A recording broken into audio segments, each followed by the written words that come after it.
Satellites. Satellites collect and transmit information as they orbit Earth. How do satellites work?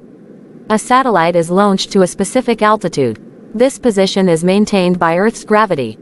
Gravity pulls the satellite down just enough to keep the satellite traveling in a circular orbit instead of flying away into space. The body or frame of a satellite is made of metal or a combination of materials and is called the bus. The different parts of the satellite are attached to this frame. The bus provides protection during the launch and when the satellite is in orbit. The sun provides the satellite with power. Arrays of solar cells on the satellite convert sunlight into electrical energy, which provides power to rechargeable batteries on the satellite. The batteries store power for times when the sun is not visible. Nearly all satellites have a radio transmitter, receiver and an antenna. This allows them to transmit or downlink data to command centers on Earth. It also means that command centers can send or uplink messages to the satellite. These command centers request information from the satellite, send adjustments to its course and can reprogram the instruments on the satellite.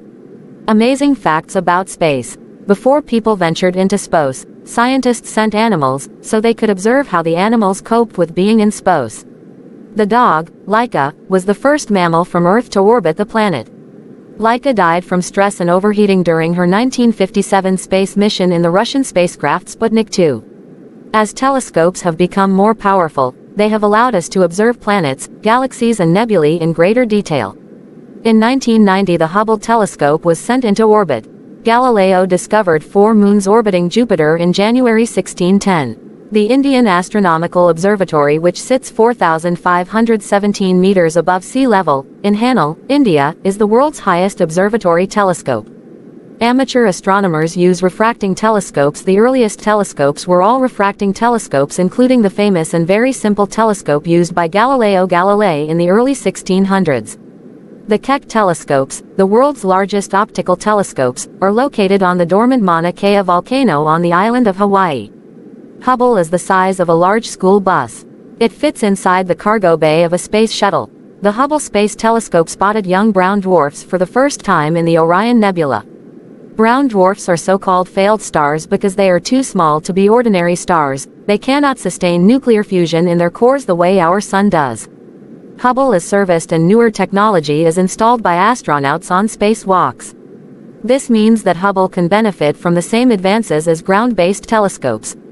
The Hubble Space Telescope completes one full orbit of Earth every 97 minutes.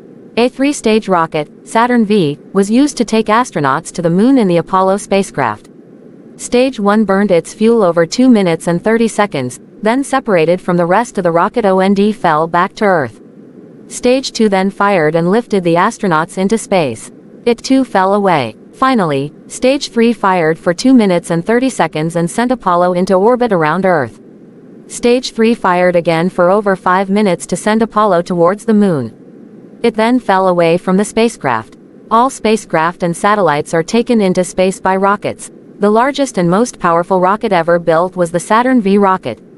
The Mariner probes were designed to investigate Mars, Venus and Mercury.